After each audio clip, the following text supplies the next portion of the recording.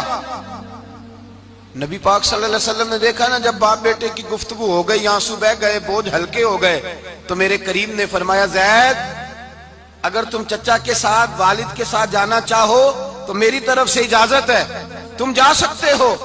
یہ لفظ کہے تو جناب زید دوڑ کے حضور کے قدموں میں آ کے بیٹھ گئے، حضور کے قدموں میں بیٹھ گئے، اور گویا فاضل بریلوی علیہ رحمہ نقشہ بیان کرتے ہیں، کہنے لگے تیرے قدموں میں رہوں غیر کی ٹھوکر پہ نہ ڈال، میں جھڑکیاں کھاؤں کہاں چھوڑ کے صدقہ تیرا، اور تیرے قدموں میں جو ہے غیر کا منہ کیا دیکھے، کون نظروں پہ چڑھے دیکھ کے تلوا تیرا۔ کہنے لگے حضور میں نے نہیں جانا، میں یہیں رہوں گا۔ چچا اور باپ نے دیکھا تو کہنے لگے بیٹا تو غلامی چھوڑ کے نہیں جائے گا، تو ملازمت چھوڑ کے بادشاہی میں نہیں جائے گا۔ تو آپ کے والد کو آپ فرمانے لگے ابا جی ذرا 2 گھڑیاں یہاں رہ کے تو دیکھیں، یہاں 2 گھڑیاں رہ کے تو دیکھیں۔ فرمایا یہاں ملازموں کا وہ اعزاز ہے جو شہزادوں کا ہوا کرتا ہے، یہاں خادموں کی وہ عزت ہے، اور پتہ پھر ان کو مقام کیا ملا، یہ واحد صحابیاں جن کا نام اللہ نے قرآن پاک میں بیان فرمایا ہے، نام اللہ نے قرآن مجید میں بیان فرمایا۔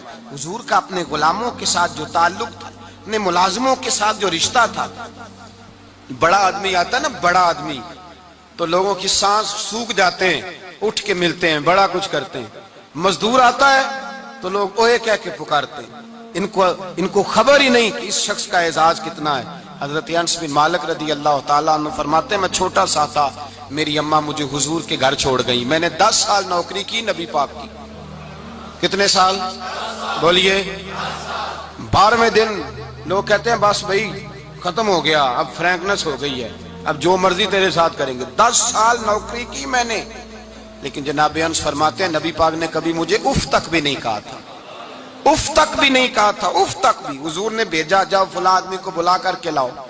حضرت انس بن مالک رضی اللہ تعالیٰ عنہ فرماتے ہیں میں بلانے گیا، بچہ تھا چھوٹا سا، رستے میں بچے کھیل رہے تھے تو میں ان کے ساتھ کھیلنے لگا، محو ہو گیا، مجھے پتہ ہی نہ چلا وقت کا۔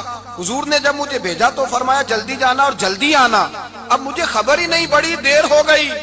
حضور وہاں انتظار کر کر کے خود تشریف لائے، کہتے جب نبی پاک آئے تو میں بچوں کے ساتھ کھیل رہا تھا، حضور نے جب مجھے کھیلتے ہوئے دیکھا، میری اچانک نظر پڑی تو میرے ہوش اڑ گئے۔ حضور نے تو کہا تھا جلدی آنا، اور میں یہاں کھیلنے لگا، یہاں اتنا الجھا کہ مجھے خیال نہیں رہا کس کام آیا ہوں۔ حضرت انس فرماتے ہیں میں ڈرنے لگا، جیسے جیسے حضور قریب آتے میری ٹانگیں کانپتی۔ فرماتے ہیں جب نبی پاک قریب آئے تو قربان جاؤں معصوم آمنہ کے، فرماتے ہیں حضور نے میری گردن پہ تھپکی دی، اور حضور نے ہنس کے فرمایا او بھائی لگتا ہے تو کھیل میں گم ہوا ہے تو تجھے یاد ہی نہیں رہا میں نے کس کام بھیجا تھا، تجھے یاد ہی نہیں رہا۔ کہا یا رسول اللہ صلی اللہ علیہ وسلم میں بھول گیا تھا، میں ابھی جاتا ہوں۔ کیا انداز ہے، کیا شفقت ہے، کیا رنگ ہے۔ حضور میں ابھی گیا اور ابھی آیا۔ نبی پاک نے فرمایا نہیں یار تو کھیل میں خود ہی چلا جاتا ہے، تو کھیل یہاں میں خود جاتا۔ یہ اعزاز، یہ فضیلت، یہ درجہ کس نے ذروں کو اٹھایا اور صحرا کر دیا، یہ کس نے قطروں کو ملایا اور دریا کر دیا، یہ کس کی حکمت نے یتیموں کو کیا در یتیم اور غلاموں کو دنیا بھر کا مولا کر دیا، یہ کس نے اتنا۔ میرے بھائی مزدور کو حضور نے اعزاز دیا، نبی پاک اپنے ہاتھ سے کام کرنے والے کے ساتھ اس نے سلوک کرتے، محبت کرتے، پیار کرتے۔ ایک بوڑھی اماں تھی جو مسجد میں جھاڑو دینے کی مزدوری کرتی تھی۔ کیا کام کرتی تھی؟ دعا کریں اللہ ہم سب کو مسجد کی صفائی کی توفیق عطا فرمائے۔ بوڑھی اماں تھی، مسجد کی صفائی کرتی تھی، نوکری کرتی تھی، بیمار ہو گئی، بخاری شریف میں موجود ہے۔ اللہ کے محبوب صلی اللہ علیہ وسلم روز تیمارداری کرنے جاتے۔ ایک وقت ایسا آیا کہ دن میں 2 مرتبہ حضور تیمارداری کرنے جاتے۔ ایک شام نبی پاک نے فرمایا اس کا انتقال ہو جائے تو مجھے اطلاع کرنا۔ صحابہ کہتے ہیں رات کے وقت ان کا انتقال ہوا، ٹھنڈ کا موسم تھا، ہم نے حضور کو تکلیف دینا مناسب نہ سمجھا، ہم نے دفن کر دیا۔ سویرے اللہ کے حبیب نے پوچھا تم نے مجھے اطلاع کیوں نہیں دی؟ حضور سردی بڑی تھی۔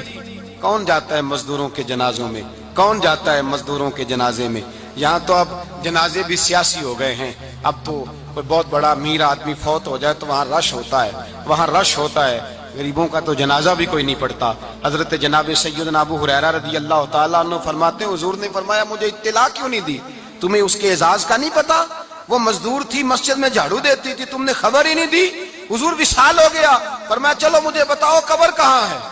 حضور سارا کچھ جانتے ہیں لیکن یہ ساری تمہید اس لیے بیان کی کہ ایک مزدور کی شان واضح ہو جائے۔ فرمایا بتاؤ قبر کہاں ہے؟ صحابہ کہتے ہیں ہم قبر پہ لے گئے تو میرے نبی نے فرمایا صفے بناؤ میں دوبارہ جنازہ پڑھاؤں گا۔